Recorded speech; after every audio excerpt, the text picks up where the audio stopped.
Muy bien, saludos. Nosotros en Docencia Tóxica estamos muy complacidos por traer algunos temas, aparte de lo que siempre conversamos en el aspecto ocupacional al que nuestros alumnos están acostumbrados, por supuesto la parte clínica, que también nos compete.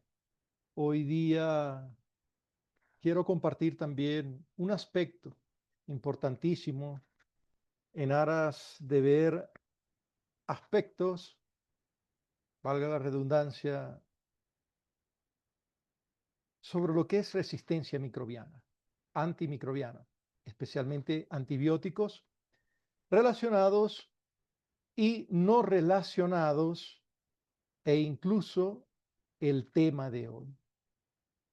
Algunos medicamentos que no son antibióticos, pero que favorecen esa resistencia microbiana. Ligados, por supuesto, a algunas situaciones de polifarmacia, comprendida, aunque allí el tema lo expresa como pacientes geriátricos, no necesariamente siempre es así. Yo puedo tener un paciente de 30, 40 años polimedicado, tanto como un paciente ya de la tercera edad. Entonces, la idea es optimizar los conocimientos con este aspecto tan relevante y, por supuesto, entendiendo a la polifarmacia como aquellas personas que ya están con prescripción de medicamentos, de 4, 5 medicamentos a la vez, o por favor, entiéndase bien, porque muchas personas piensan que polifarmacia es solo tomar 4 o 5 medicamentos en el mismo día, pero a nivel molecular vamos a entender que puede suceder también que a lo largo de la semana yo pueda tener prescripción de 3, 4, pero en la semana tuve que hacer uso de un, por ejemplo, antiinflamatorio, de un analgésico eventual. Entonces tenemos que conocer ese impacto y cómo redunda entonces en esa actividad de resistencia a los antibióticos o cómo encontramos algunas bacterias que están resistiendo a esos antibióticos. Hoy, aunque me enfoco en esos pacientes geriátricos de la tercera edad que se encuentran polimedicados o que están en residencias geriátricas como tal, desarrollan esa resistencia, lamentablemente, bacteriana por medicamentos que no son antibióticos necesariamente. Quiero que se comprenda esos mecanismos moleculares con esos medicamentos no antibióticos, que podemos tener muchos. ¿Y cuáles serían entonces esas implicaciones a futuro? ¿Cuál sería prácticamente el pronóstico de un paciente a largo plazo que el día de hoy se encuentra polimedicado o un paciente geriátrico polimedicado? Voy a partir desde las interacciones. Es imposible escapar a lo que ingerimos cotidianamente como alimentos, porque también existen medicamentos, fármacos, medicamentos que hacen, perdón, interacciones, fármacos, hierbas, alimentos. Sumen esos tres factores. Sumen esa situación en que se encuentran ya los órganos de estos pacientes polimedicados, de estos pacientes geriátricos. Sumen el efecto simultáneo de esas múltiples moléculas y las particularidades farmacológicas que eso puede conllevar y que tienen que considerar. Hay una gran duda, hay una gran situación y es que pensamos en si los efectos adversos son necesariamente producto de un solo medicamento que se encuentra utilizando ese paciente o si es la interacción de dos medicamentos, o tres, o cuatro, o cinco, y por eso aparecieron los efectos adversos, o las interacciones medicamentos, alimentos, medicamentos, hierbas aromáticas, tés, etcétera, en los pacientes polimedicados. Efectos adversos, o alguno de ellos podría ser producto o producir una reacción adversa medicamentosa, que no es lo mismo. Lo saben nuestros alumnos en los diplomados de docencia tóxica. O podrá ser verdaderamente una manifestación de intoxicación crónica, que no es lo mismo tampoco. Entonces empiecen a colocarse en el contexto de un adulto mayor o, ya lo decía, de un paciente polimedicado. Generalmente en los adultos mayores, por supuesto, la prevalencia de polifarmacia suele ser más elevada y por eso ajustar el tratamiento para ellos suele ser una situación bastante compleja, donde las interacciones están a la orden del día. Múltiples medicamentos para distintas patologías que buscan ser controladas. Pero ¿cuántos y en cuántos pacientes se les olvida a los médicos de prescripción, hacer la de prescripción necesaria o ajustar las dosis? Ese fenómeno de la polifarmacia, que debe ser muy bien vigilado, comprende un riesgo con la probabilidad de entonces desaparición de efectos adversos. Lo sabemos, mientras más medicamentos utilizas, mientras más variados grupos farmacológicos utilizas, más riesgo de que aparezcan esos efectos adversos, esas reacciones adversas medicamentosas o la intoxicación crónica.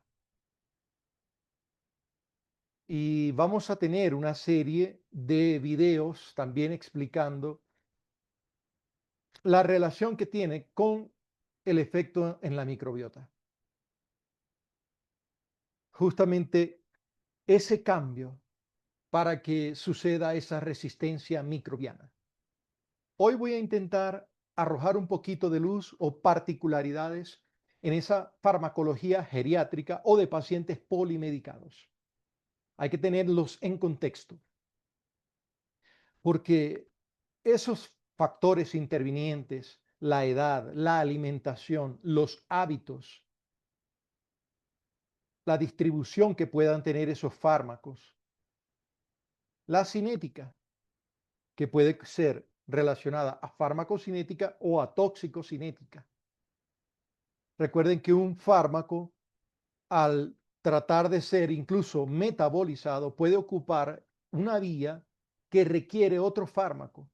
Y ahora ese otro fármaco que ha sido prescrito, supongamos, cada 6, cada 8, cada 12 horas o diariamente, no se está metabolizando, pero ya atrás o en consiguiente viene la siguiente dosis, no importa el intervalo, pero consigue en torrente sanguíneo, consigue un nivel ya de ese fármaco circulante, o quizás un nivel de fármaco unido a proteínas y ahora la siguiente dosis no se puede unir a proteínas y la fracción libre aumenta y eso predispone a intoxicación. Entonces tenemos que manejar cuidadosamente estos fármacos en ese contexto como tal. Si nosotros relacionamos entonces estos medicamentos que no son antibióticos con la microbiota bacteriana alterada, que es muy sensible, esa microbiota, ahí es cuando podemos entender la promoción de la resistencia de parte de esos medicamentos no antibióticos. Y especialmente si se combinan con antibióticos. Por ejemplo, piensen en un simple ibuprofeno, en un simple acetaminofén, donde esos medicamentos interfieren con funciones bacterianas, funciones celulares de ellos, propias de ellos. Esos procesos de síntesis de proteínas, esos procesos de reparación del ADN, esa predisposición a las mutaciones consiguientes que conllevan a la resistencia.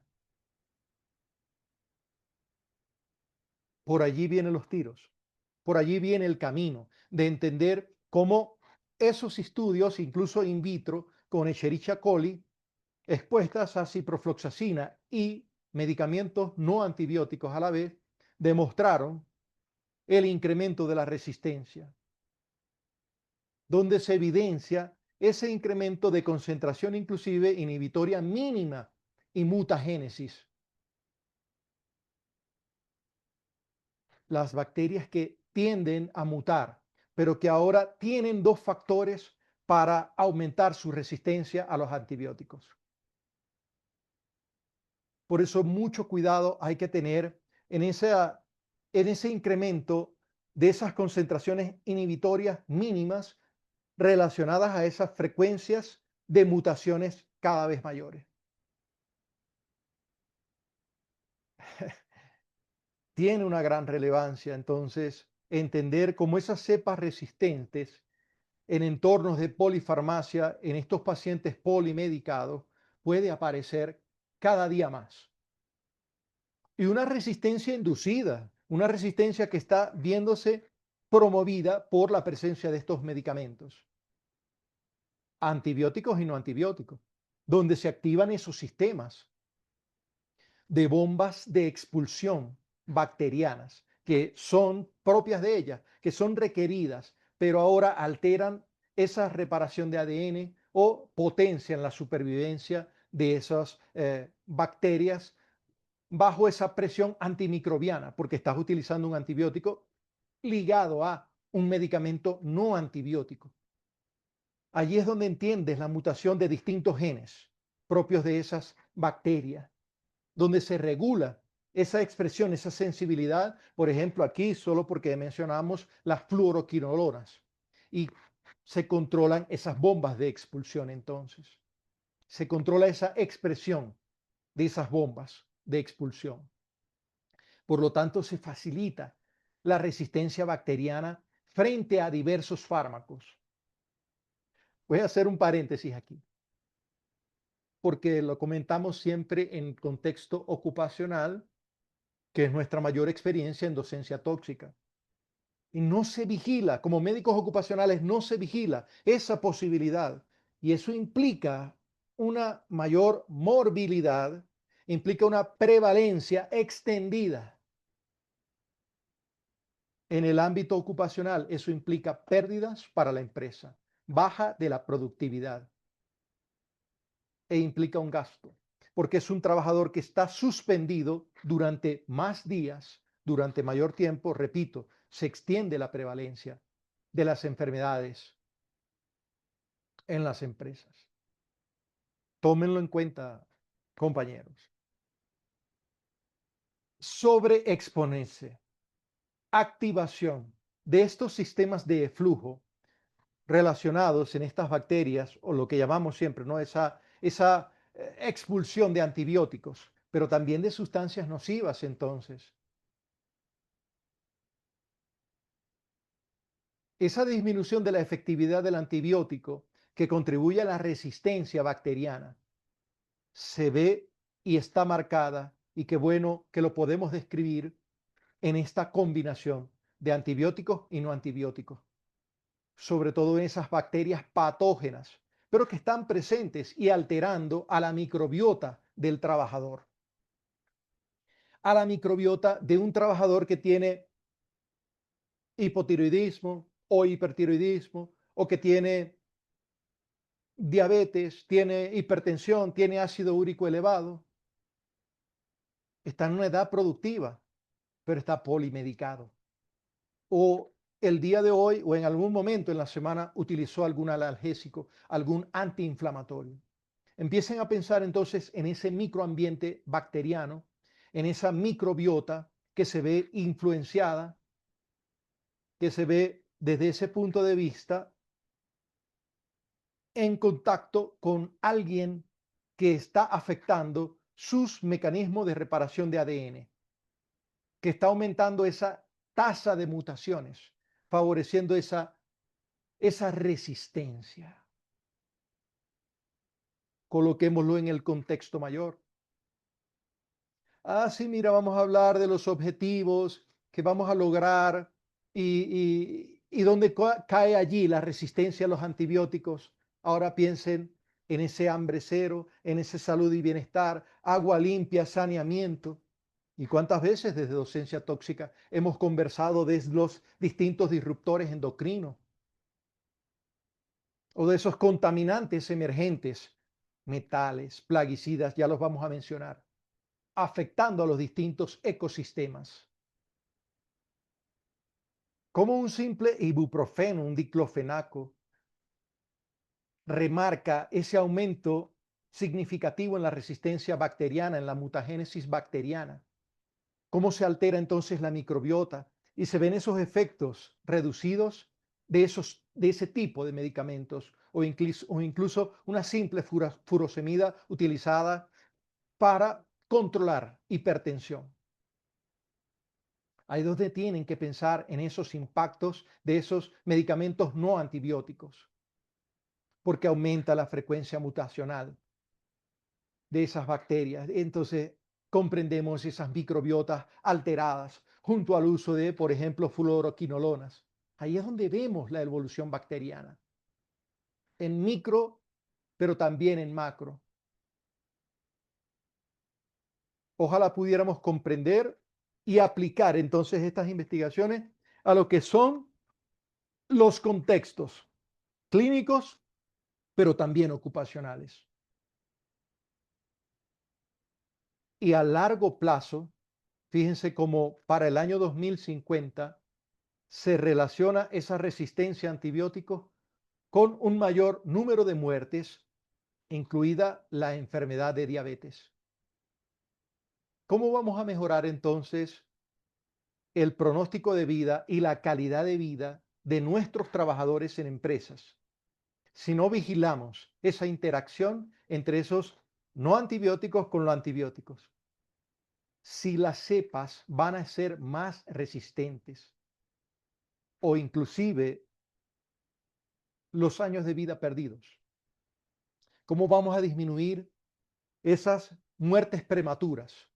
¿Cómo vamos a optimizar nosotros, médicos clínicos y ocupacionales, la optimización de prescripción para minimizar ese riesgo?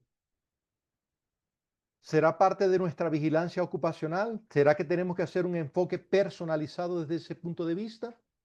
Porque el potencial de riesgo existe ya, ya está demostrado. ¿Cómo lo vamos a conjugar entonces con nuestro ejercicio frente a esos pacientes vulnerables? Lo hemos dicho y lo sigo repitiendo. Los médicos ocupacionales no somos médicos tratantes, pero no implica el que podamos hacer una intervención, una vigilancia y hacer un estudio epidemiológico serio, necesario para llamar la atención a los médicos clínicos.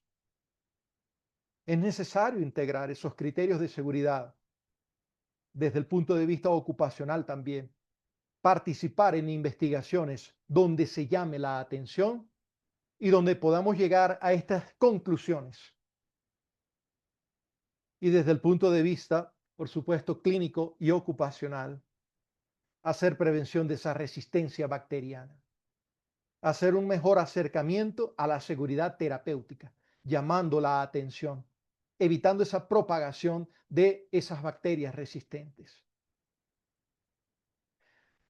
Estamos complacidos de verdad en arrojar siempre luz desde Docencia Tóxica, porque es que la toxicología no escapa a esta parte ocupacional, clínica, sino que por el contrario, hacemos vida en ella. Que sea un mensaje para todos nosotros, que sea un mensaje entonces para que siempre participemos, iluminemos, para que seamos parte integral de todas esas situaciones complejas de interacciones, alimentos, aromáticas, tés, medicamentos, antibióticos y no antibióticos. Que sea algo fundamental y constante en nuestra práctica como tal. Estaremos desarrollando estos puntos relacionados, por supuesto, a nuestro ejercicio. Muchas gracias.